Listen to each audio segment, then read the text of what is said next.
A new bill introduced in both the U.S. House and Senate would work to give state and local law enforcement the tools they need to detect and identify dangerous drugs.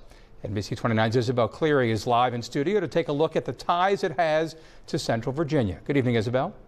Steve, this bill introduced by 7th District Representative Abigail Spanberger would help officers detect dangerous drugs in the field. Spanberger says this would speed up investigations and help save lives.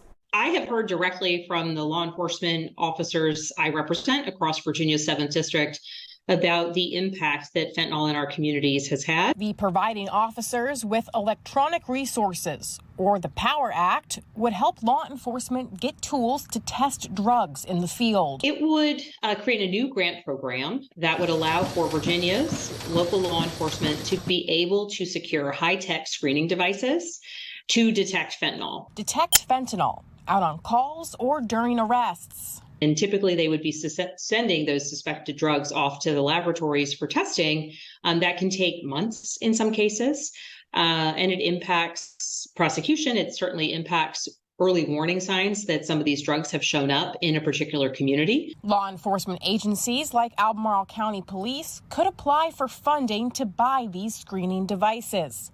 In a statement, ACPD Colonel Sean Reeves says, quote, "The Albemarle County Police Department is always interested in learning more about technologies that can improve the overall safety of our community.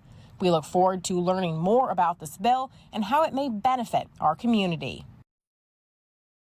This bill has support across party lines. Spanberger says the next step is to move it through committee and to the House floor. Live in the studio, Isabel Cleary, NBC29 News at 6.